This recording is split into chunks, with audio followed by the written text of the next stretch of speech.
பழத்தோட்ட ஊழியங்கள், கர்த்தரருளின ஊழியங்கள். திராட்சை பழத்தோட்ட ஊழியங்கள், கர்த்தரருளின ஊழியங்கள். அவரில் இழைத்திருந்து கனி கொடுப்போம், கர்த்தர் வாய்க்க செய்வார். அவரில் இழைத்திருந்து கனி கொடுப்போம், கர்த்தர் வாய்க்க செய்வார். துதி உமக்கே, துதி உமக்கே, துதி உமக்கே என்றுமே என்றும். துதி உமக்கே, துதி உமக்கே, துதி உமக்கே என்றுமே என்றும். துதி உமக்கே என்றுமே என்றும். துதி உமக்கே என்றுமே. சிறியவனை பொழுதிலிருந்தும் எளியவனை குப்பையிலிருந்தும் எடுத்து உயர்த்தி ராஜாக்களோடும் பிரபுக்களோடும் பங்கிருக்க செய்கிற அருமை ஆண்டவர் இயேசு கிறிஸ்துவின் இனிதான நாமத்தினாலே இந்த சத்தத்தை கேட்கின்ற அனைத்து தேவனுடைய பிள்ளைகளுக்கும் என்னுடைய அன்பான வாழ்த்துதல்கள். நீங்கள் கோடா கோடியை பெருகுவீர்களாக, உங்களுடைய பிள்ளைகள் கோடா கோடியை பெருகுவார்களாக என்று வாழ்த்துகின்றேன், ஆசீர்வதிக்கின்றேன். பிரியத்துக்குரியவர்களே, இந்த நாளிலே இந்த தொலைக்காட்சியின் வழியாக உங்களை சந்திப்பது அதிக சந்தோஷம். கர்த்தருடைய வார்த்தை நமக்கு அவசியமானதாக இருக்கிறது. ஏனென்றால் இந்த நாட்களிலே ஆண்டவருடைய வார்த்தை நம்மை வழிநடத்துகின்றது, பாதைக்கு தீபமாக இருக்கின்றது. என்ன செய்ய வேண்டும் என்று தெரியாமல் நாம் இருக்கிற பொழுது ஆண்டவருடைய வார்த்தை நமக்கு ஆலோசனை சொல்லுகிறது. புதிதாக நாம் கர்த்தரை ஏற்றுக்கொள்கிற பொழுது எப்படி வாழ வேண்டும் என்பதை இந்த வார்த்தைகளெல்லாம் நமக்கு சொல்லிக் கொடுக்கின்றது. நாம் இந்த வாரம் சனிக்கிழமை சென்னைக்கு வருகிறோம். கர்த்தருடைய ஊழியத்தை செய்யும்படியாக அதிக செலவு செய்து அவ்வளோ தூரம் பிரயாணப்பட்டு வந்து அங்கே தங்கி ஊழியம் செய்கிறோம். காலை 10 மணிக்கு பல்லாவரம் பம்மல் சியோன் காம்ப்ளெக்ஸ், உத்தமிழர் பஸ் ஸ்டாப்பு சியோன் காம்ப்ளெக்ஸ் பின்னால் வந்தீங்கன்னா லிஃப்ட்டில் ஏறி 4வது மாடியில் இருக்கிறது. மாலை 6 மணிக்கு வட சென்னை ஜனங்களுக்காக BKN பாலர் கல்வி நிலையம், அனிதா மெட்ரிகுலேஷன் ஸ்கூல் கேம்பஸ் பிரஷவக்கத்தில் இருக்கிறது. அங்கே 2-3 நிறைய அந்த மாதிரி ப்ரேயர் நடந்துகிட்ருக்கோம். நீங்கள் நேராக வந்து லெஃப்ட் எடுத்திங்கன்னா அதில் ஒரு ஹால் இருக்கும். அதுக்கு மேலே ஃபஸ்ட் ஃப்ளோரில் இருக்கிறது தான் நம்முடைய வில்லியம் டெய்லர் ஹாலில் நடக்கிறத நம்ம கூட்டம். அதில் கன்ஃபியூஸ் ஆகிடாதீங்க, வேறு இடத்துக்கு போயிடாதீங்க.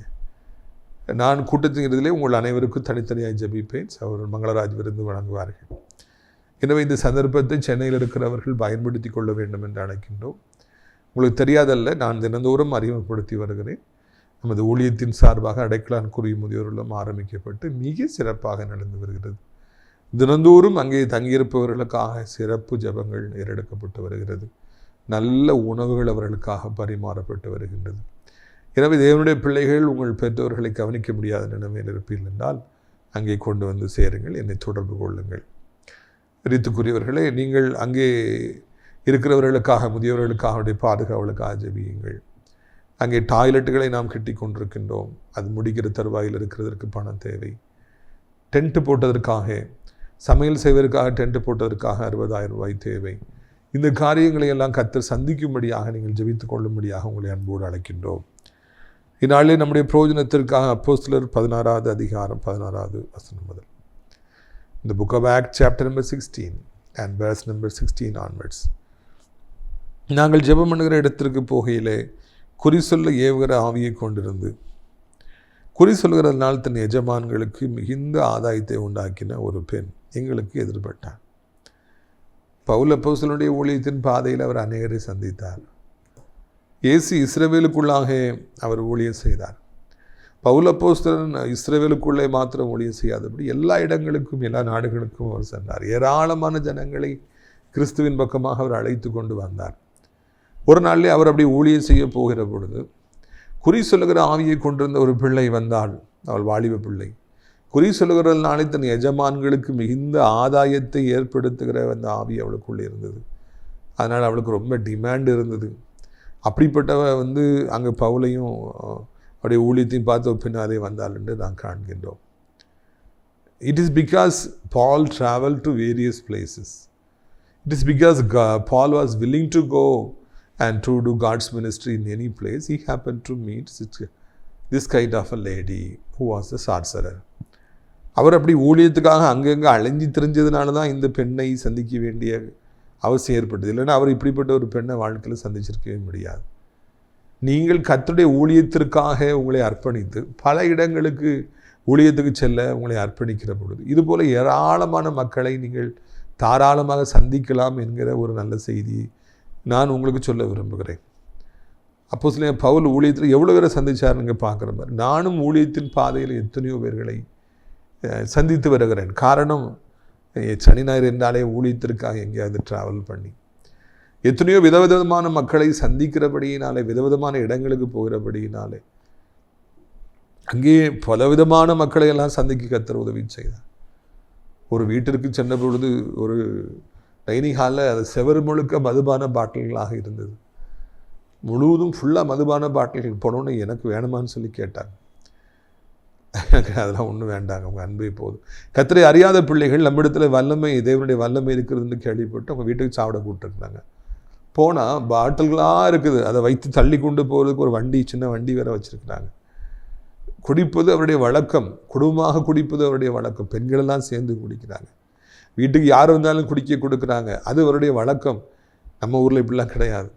நான் அங்கே ஊழியத்திற்காக சென்றபடியினாலே அதையெல்லாம் சந்திக்க வேண்டிய சூழ்நிலை வந்து பல தரப்பட்ட மக்களை நாம் ஊழியத்தின் பாதையில் காண்கின்றோம். நாம் பல தரப்பட்ட மக்களை பார்க்கிற பொழுதுதான் பல காரியங்களை கற்றுக்கொள்கிறோம். நம்முடைய அனுபவ அறிவு நமக்கு ஏராளமாக வளருகிறது. அதன் மூலமாக பல காரியங்களை நான் செய்ய முடிகிறது. இதை மனதிலே கொள்ள வேண்டும் என்று உங்களை அன்போடு கூட நான் அழைக்கின்றேன்.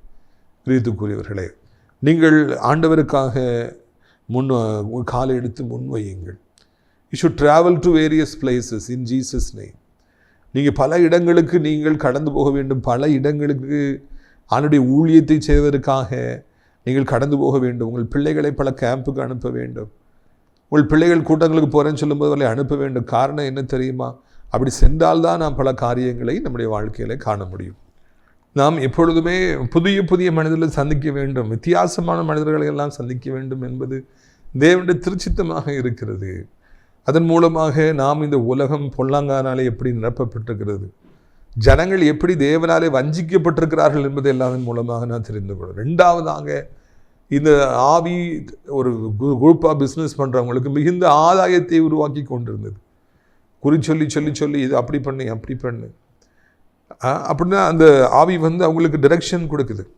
அந்த பிள்ளை மூலமாக குறி சொல்ல வச்சு அது நிறைய பிஸ்னஸ் அங்கே நடக்க வைக்குது.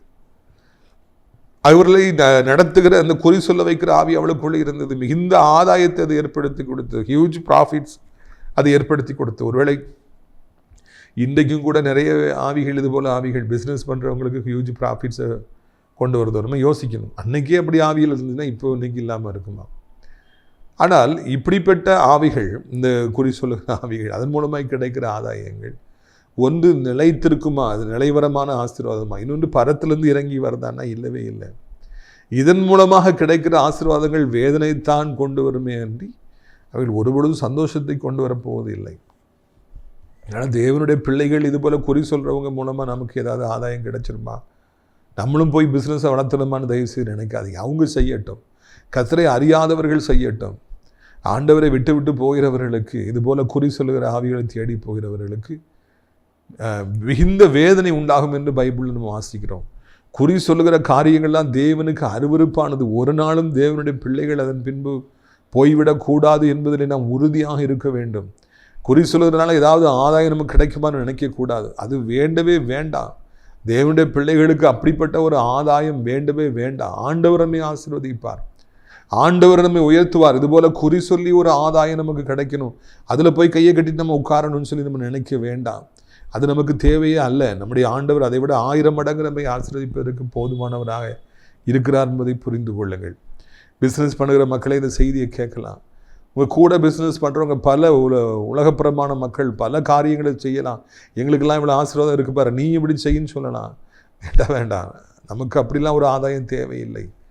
அவர்கள் போகிற பாதையில் அவங்களுக்கு வெற்றி கிடைப்பது போல் இருக்கலாம், நம்ம முடிவு அவர்களுக்கு வேதனை. நம்ம ஆண்டவரை நம்பி பொறுமையாக இருக்கிற பொழுது இன்றைக்கு நம்ம கஷ்டப்படுற மாதிரி தெரிஞ்சாலும் மிகுந்த சீக்கிரத்தில் மிகப்பெரிய ஆசீர்வாதங்களை தேவன் தருவார் என்பதை நாம் மறந்து விடவே கூடாது. நாம் பொறுமையாக இருந்து நம்முடைய வாழ்க்கையில் இயேசு நமக்கு தர ஆசீர்வாதங்களை மாத்திரம் வைத்து நீர் தருகிற ஆசீர்வாதம் போதுமானது என்று சொல்லி வாழ்வோம் என்றால் அது நமக்கு மிக ஆசீர்வாதமாக இருக்கும் என்பதை மறந்துவிடவே கூடாது. பாருங்கள், 2வது வசனத்தை நான் வாசிக்க விரும்புகிறேன். அப்போஸ்தலர் 16:17.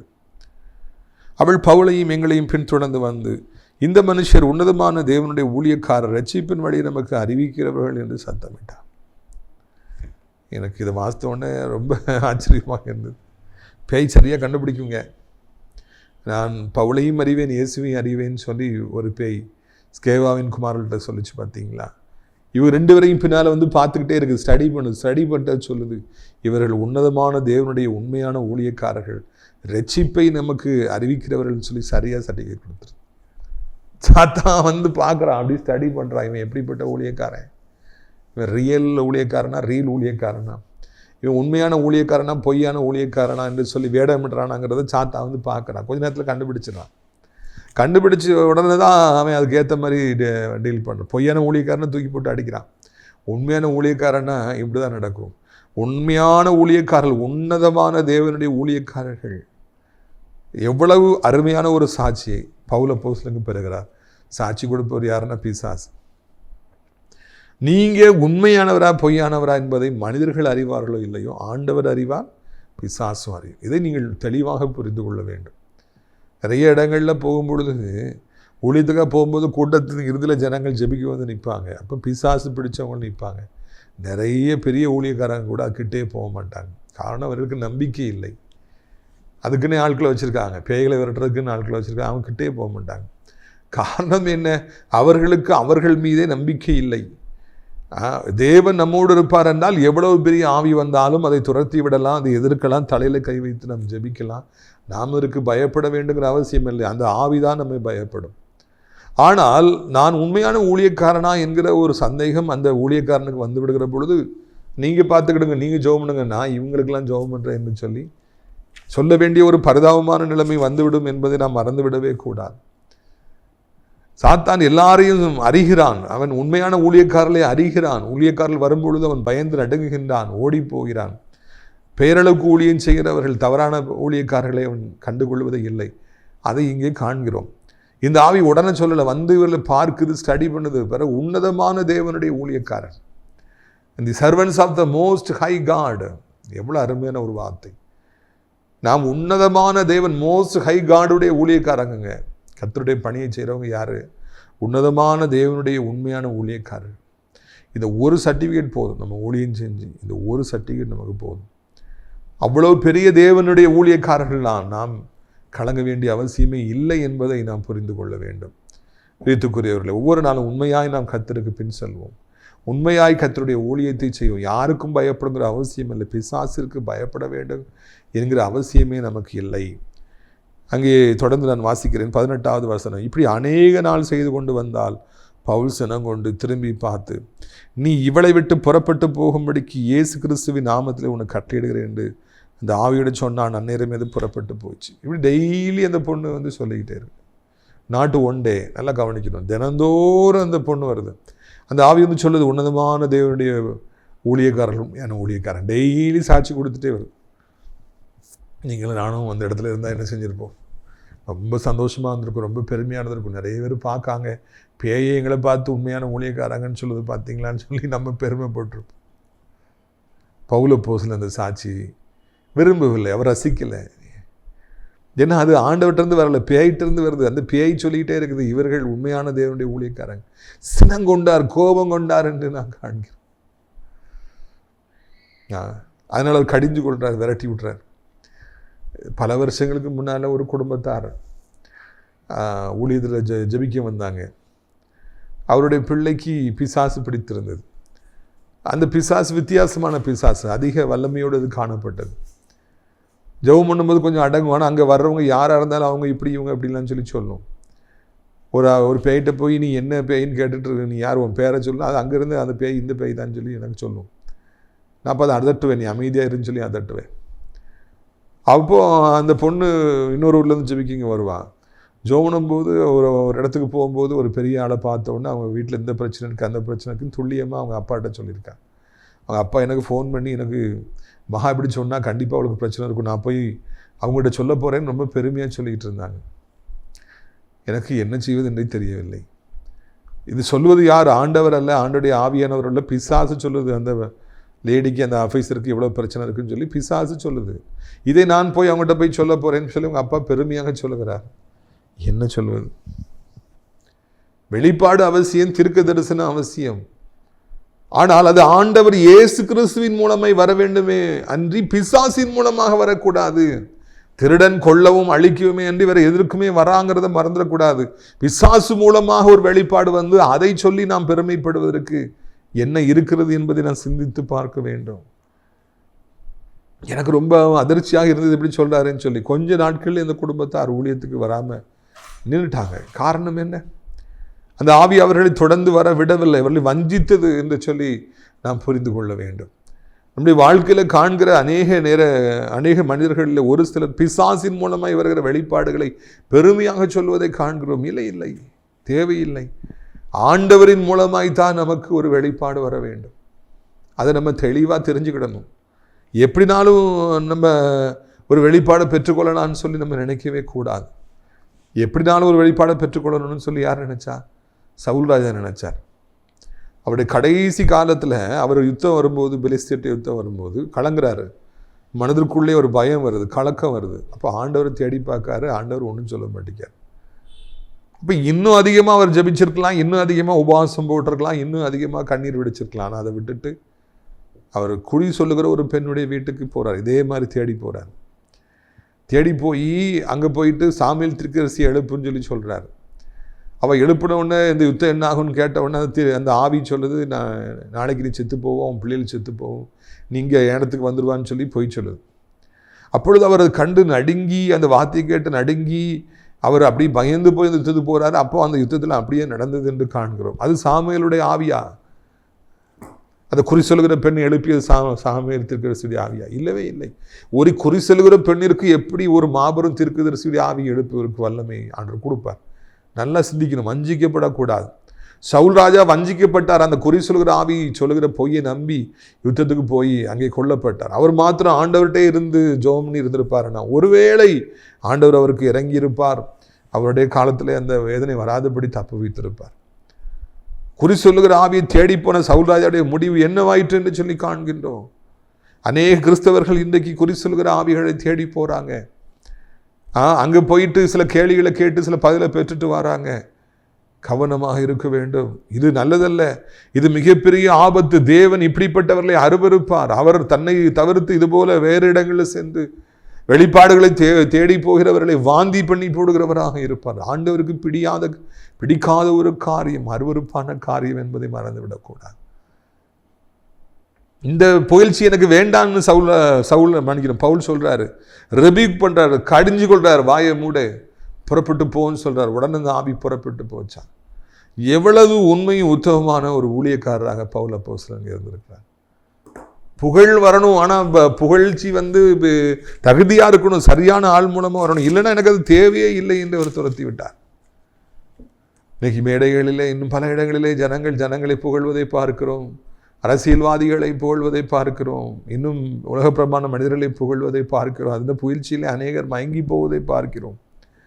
அன்னைக்கு யாரோ ஒருவர் சொன்னார், புகழ்ச்சிக்கு மயங்காதவர்கள் உண்டா என்று சொல்லி சொன்னார். புகழ்ச்சி, எல்லா புகழ்ச்சிக்கும் பாத்திரர் ஆண்டவர் இயேசு. யாரும் எந்த புகழ்ச்சிக்கும் பாத்திரவான்கள் அல்ல. தேவன் ஒருவரை தவிர நல்லவர் இல்லையே என்று ஆண்டவர் சொன்னார். ஆண்டவர் தான் எல்லா புகழ்ச்சிக்கும் பாத்திரர். மனிதருடைய புகழ்ச்சிகளில் மயங்கி போனால் என்னத்துக்கு ஆகும்? அவ்வளவுதான், அழிந்து போயிடுவாங்க. ஏரோது ராஜாவை பார்த்து அவர் பேசணும்னு சொன்னாங்க, இது கர்த்தருடைய சத்தம், இது மனுஷ சத்தம் கிடையாதுன்னு புகழ்ந்தாங்க. உடனே புகழ்ச்சியில் அவர் மயங்கின உடனே கர்த்தருக்கு மகிமையை நீ செலுத்தலையான்னு சொல்லி ஆண்டவர் அடிக்காரு. புழுபுழுத்து ஒரு செத்தார். ஒரு ராஜா புழுபுழுத்து ஒரு சில நிமிடங்களில் செத்து போனாராம். அது எப்படின்னு நமக்கு இமேஜின் கூட பண்ணி பார்க்க முடியலைங்க.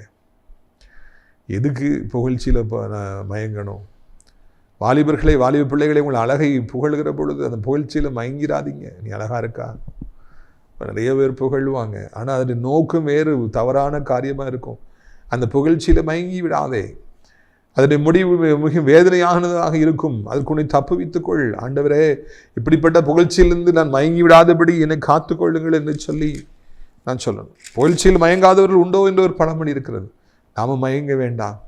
நம்முடைய வர்ற புகழ்ச்சியை பார்த்து ஆண்டவருக்கு சோத்திரம், கர்த்தருக்கு சோத்திரம், அவர் தான் துதிக்கி பார்த்துட்டு அவருக்கு தான் இந்த புகழ்ச்சி செலுத்த வேண்டும், எனக்கு செலுத்துவதற்கு ஒன்று இல்லை என்று நான் சொல்லணும். நாம மாத்திரம் புகழ்ச்சியில மயங்காதவர்களாக இருப்போம் என்றால், எல்லா புகழ்ச்சிக்கும் மகிமை ஆண்டவருக்கு கொடுத்து விடுவோம் என்றால், நாம் ஆசீர்வதிக்கப்பட்டவர்களாக இருப்போம் என்பதில் சந்தேகமில்லை. நாம் விழுந்து போவதற்கு அவசியமே இல்லை. நம்முடைய வாழ்க்கையில் வேதனைக்கு அவசியமே இல்லை, வியாதிக்கு அவசியமே இல்லை. ஏன்னா புகழ்ச்சி நம்ம ஆண்டவருக்கு கொடுத்துடுறோம். நாம குப்பைங்க, நம்ம ஒரு குப்பை, நம்ம ஒரு புழுதி என்பதை நாம் புரிந்து கொள்ள வேண்டும். ஒரு ஊழியக்காரர் இப்படியாக வல்லமையாக செயல்பட்ட பொழுது நிறைய பேர் புகழ்ந்தாங்களாம், அதில் கொஞ்சம் அவர் மயங்கி கிடந்தாரா. அப்போ ஆண்டவர் ஒரு நாள் மகனேன்னு சொல்லி கூப்பிட்டாராம். அவனு என்னையான்னு சொல்லி அவர் கேட்டாராம். ஒரு அழகான கிளாஸ் எடுன்னு சொல்லி சொன்னாராம். அழகான கிளாஸ் எடுத்து கொண்டு வச்சார். சும்மா சாதாரணமான ஒரு கிளாஸ் எடுத்து வை, ஒரு அலுமினியம் கிளாஸ் எடுத்து வச்சாரா. இங்கே கண்ணாடியில் அழகாக பெருசாக ஒரு கிளாஸ் இருந்தது, இங்கே அலுமினியத்தில் அழுக்காக ஒரு கிளாஸ் இருந்தா. ரெண்டுலேயும் தண்ணி ஊற்று அப்படின்னாரா. ரெண்டுலேயும் தண்ணி ஊற்றுனாங்கறான். இவர் ஊற்றுனாரா. குடி அப்படின்னாரா. இதை எடுத்து குடிச்சாராம். இதை எடுத்து குடினா இதையும் குடிச்சு. ரெண்டு ஒன்று தான். ரெண்டு என்ன வித்தியாசம் நாட்டு கேட்டோன்னு ரெண்டு ஒன்று தான், ரெண்டுமே தண்ணி தானே, நான் தான் குடித்தேன் அப்படின்னார். அப்பொழுது அவர் சொன்னார், அந்த கிளாஸ் இவ்வளோ அழகாக இருக்கிறதுனால அது பெருமை பாராட்டுறதுக்கு எதுவும் இருக்காப்பா அப்படின்னு சொல்லி கேட்டேன். இல்லை இல்லை, அது தண்ணி தானே முக்கியம் ஐயா, கிளாஸ் எப்படி இருந்தால் என்னென்னு அவர் சொன்னாராம். அப்பொழுது அந்த ஊழியக்காரனுக்கு ஆண்டு பாடத்தை சொல்லி கொடுத்தாரு. நீ ஒரு அழகான கிளாஸாக இருக்கலாம், ஆனால் தண்ணி, அற்புதங்கள், அடையாளங்கள், ஜீவ தண்ணீரெல்லாம் ஏன்றிருந்தான் வருதுப்பா அப்படின்னார். அங்கிருந்து இந்த ஊழியக்காரன் தன்னை தாழ்த்தி எதை குறித்தும் பெருமைப்படாதபடிக்கு தன்னுடைய பணியை செய்தார் என்று சரித்திரம் சொல்லுகிறது. பிரியத்துக்குரியவர்களே, தேவன் நம்மை உயர்த்த உயர்த்த, ஊழியத்தில் உயர்த்த உயர்த்த, நமக்கு ஆவிக்குரிய வரங்களை தர தர, இன்னும் பல காரியங்களை செய்ய செய்ய நமக்குள்ளே பெருமை எனப்பட்ட சரப்பாணி புகுந்து விடாதபடி, நாம் புகழ்ச்சியில் மயங்கி விடாதபடிக்கு, ஆண்டவருக்கு புகழ்ச்சியை செலுத்த நாம் மறந்து விடாதபடி இருக்க கர்த்தர் நம்மை அழைக்கின்றார். அப்போஸ்தலனாகிய பவுல் விழுந்து போகாமல் இருந்தால் அந்த புகழ்ச்சியை அவர் விரும்பல, அவர் கடிந்து கொண்டார். அந்த ஆவி அப்பாலே போ சாத்தானே என்றார். அவ்வளவு பெரிதான அந்த ஆவி, குறி சொல்கிற ஆவி அவளை விட்டு ஓடி போயிற்று. அதுக்கு பிறகு அவர் பின்னால வரல, அவரை புகழல, அந்த புகழ் அவருக்கு தேவையும் இல்லை என்பதை புரிந்து கொண்டோம். பிரியத்துக்குரியவர், நம்முடைய வாழ்க்கையிலும் கூட புகழ்ச்சி ஆண்டவருக்கே செலுத்தி நாம் வாழ கற்றுக்கொள்ளும். நிறைய பேர் புகழலாம், நீ நல்லா பண்ணீங்க பிரதர், நல்லா பண்ணீங்க சிஸ்டர்னு சொல்லி சொல்லலாம். கர்த்தருக்கே மகிமை என்று சொல்லி நம்ம ஆண்டவருக்கு அந்த மகிமை செலுத்தி விடுவோம். பிரைஸ் டு ஜீசஸ்ன்னு சொல்லிடுவோம்னா நம்ம ஒரு காலம் விழுந்து போக மாட்டோம் என்பதை புரிந்து கொள்ள வேண்டும். புகழ்ச்சினால் விழுந்து போனவங்க எத்தனையோ இருக்காங்க. எத்தனையோ வாலிப பிள்ளைகளே, கவனமாக இருங்க. உங்கள் அழகை புகழலை குறித்து எச்சரிக்கையாக இருங்கள். ஐயா, உங்கள் கொடைத்தன்மை குறித்து புகழ்கின்றவர்களை எச்சரிக்கையாக இருங்கள். கவனமாக வாழ படித்து கொள்ளுங்கள். நாம் ஆண்டவருக்கு தான் புகழ்ச்சியை செலுத்த வேண்டும் ஒன்று. ரெண்டாவதாக, பிசாசின் மூலமாக நமக்கு ஆதாயங்கள் வேண்டாம், குறி சொல்வதன் மூலமாக நமக்கு ஆராதம் வேண்டவே வேண்டாம் என்பதை நாம் புரிந்து கொள்ள வேண்டும். உங்களுடைய ஆசீர்வாதங்களுக்காக நான் ஜெபிக்கும்படியாக விரும்புகிறேன். கண்களை மூடுவீர்களா? அப்பா பிதாவை, இந்த நாளுக்காக நன்றி அப்பா. உண்மை இல்லாமல் எங்களுக்கு ஒருவரும் இல்லை, உண்மை இல்லாமல் எங்களுடைய வாழ்க்கையில் எந்த மேன்மையும் இல்லை, மகிமையும் இல்லை என்பதை இந்த நாளிலே கண்டுபிடித்தோம் அப்பா. நீர் ஊற்று தண்ணீராக இருக்கிறீர், எங்களுக்குள்ளே நீர் பொங்கி பொங்கி வருகிறீர். நீர்தான் எல்லாவற்றையும் செய்கிறீர் ஐயா. ஆண்டவரே, நீர்தான் கர்த்தாவே தோத்திரம் ஐயா. எல்லா காரியங்களும் மகிமைப்பட வேண்டும், உமக்குத்தான் எல்லா புகழ்ச்சியும் செல்ல வேண்டும். நீர் ஒருவரே நல்லவர், நீர் ஒருவரே வல்லவர், நீர் ஒருவரே பரிசுத்தர், நீர் ஒருவரே வாக்கு மாறாதவர், மாறாத தெய்வம். நீர் வாழ்க வாழ்க வாழ்க வாழ்க. இயேசுவே நீர் வாழ்க. நீர் ஒருவரே புகழ்ச்சிக்கு பாத்திரர், துதிக்கு பாத்திர நீரை, துதிகளுக்கு மத்தியில் வாசம் செய்கிறவர் நீர் ஒருவரே அப்பா. எதற்கும் ஆண்டவரை நாங்கள் மயங்காதபடி இருக்க எங்களுக்கு உதவி செய்யுங்க. இந்த வார்த்தையை கேட்குற பிள்ளைகள் ஆண்டவரை தோத்திரம் ஐயா. எந்த நிலைமையில் இருந்தாலும் அவர்களுக்கு உண்மையை கற்றுத்தாருங்க. பிஸ்னஸில் என் கூட வேலை பார்க்குறவங்க, என் கூட பிஸ்னஸ் பண்ணுறவங்கலாம் இது போல் ஆவிகளை தேடி செஞ்சு நிறைய ஆதாயத்தை சம்பாதிக்கிறாங்க. நானும் அப்படி பேரலாமா? சாத்தான் அப்படிப்பட்ட டெம்ப்டேஷனை கொண்டு வருகிற பிள்ளைகளுக்காக ஜெபிக்கிறோம். ஆண்டவர், அந்த பணம் வேண்டாம், அந்த ஆசீர்வாதங்கள் வேண்டாம், அந்த லாபம் நமக்கு வேண்டவே வேண்டாம் என்பதை அவர் உணர்ந்து கொள்ளட்டும். அப்படி போனாங்கன்னா அது அவர் ஜீவனையே கொண்டு விடும் ஐயா. அப்படிப்பட்ட காரியங்களை வெறுக்கிற தெய்வமாக இருக்கிறீங்கப்பா, அதற்காக நன்றி ஐயா. ஒவ்வொருவருக்கும் உடைய வல்லமையை தாரும், ஒவ்வொருவருக்கும் கர்த்தர் நீர் உதவி செய்யும், ஒவ்வொருவரையும் ஆண்டவரை நீர் ஆசீர்வதியும். புகழ்ச்சியில் மயங்கி சிக்கி கிடக்கிற வாலிப பிள்ளைகளுக்காக ஜெபிக்கிறோம். நீங்கள் தான் அவர்களுக்கு ஆண்டவரை சோத்திரம் ஜீவனை கொடுக்கணும், நீங்கள் தான் அவருடைய கண்களை திறக்கணும், நீங்கள் தான் அவர்களை இது போன்ற பொல்லாத வழியிலிருந்து விடுவிக்க வேண்டும் என்று சொல்லி கெஞ்சிக்கிறோம் ஐயா. இயேசுவின் ரத்தம் ஜெயம், இயேசுவின் ரத்தம் ஜெயம், இயேசுவின் ரத்தம் ஜெயம். இயேசுவின் ரத்தத்தினால தகப்பனை பொல்லாத ஆவிகள் எல்லாம் விலக, சாத்தானுடைய கிரிகள் அழிக்கப்பட ஆண்டவரை நாங்கள் கெஞ்சுகிறோம் ராஜா.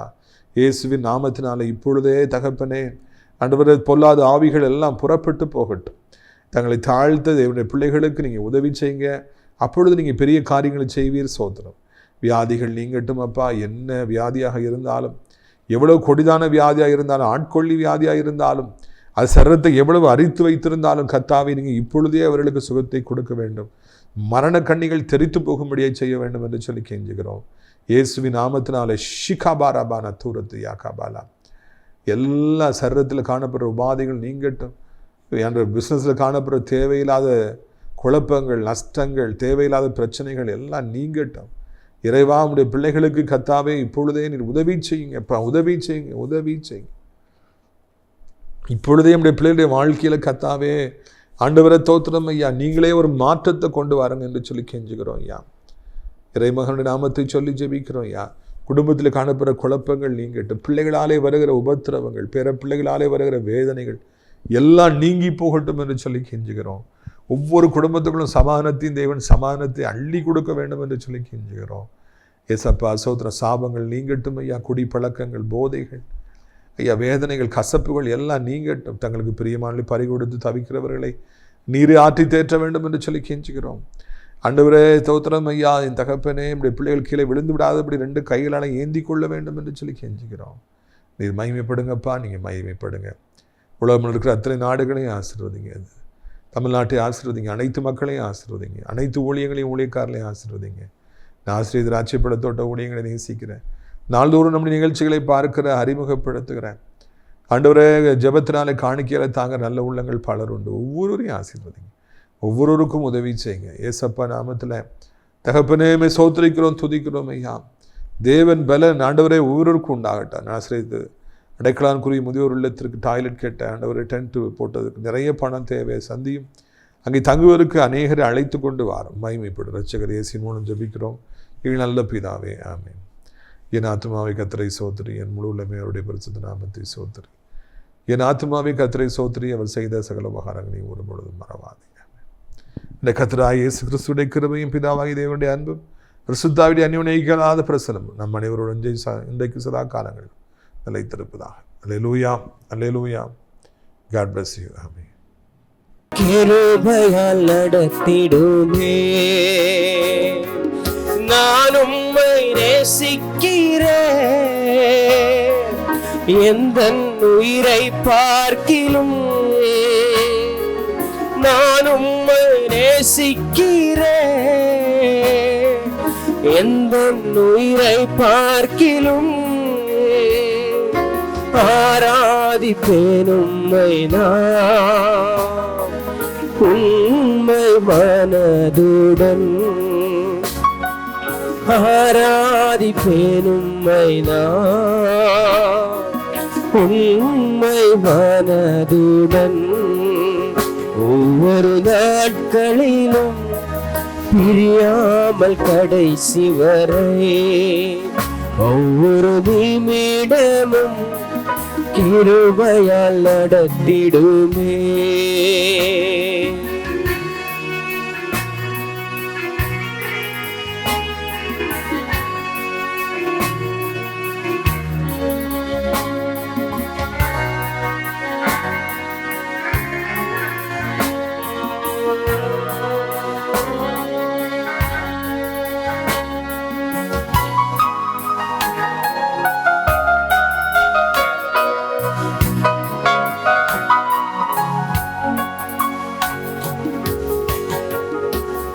என்னை நேசிக்கும் நேசத்தின் தேவனே, என்னை நேசித்த நேசத்தின் ஆழமதை, என்னை நேசிக்கும் நேசத்தின் தேவனே, என்னை நேசித்த நேசத்தின் ஆழமதை,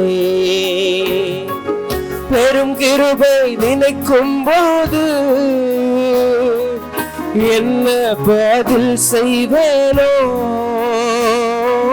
பெரும் கிருபை நினைக்கும் போது என்ன பதில் செய்வேனோ, ரட்சிப்பின் பாத்திரத்தை உயர்த்துவேன் நன்றியோடு. ரட்சிப்பின் பாத்திரத்தை உயர்த்துவேன் நன்றியோடு.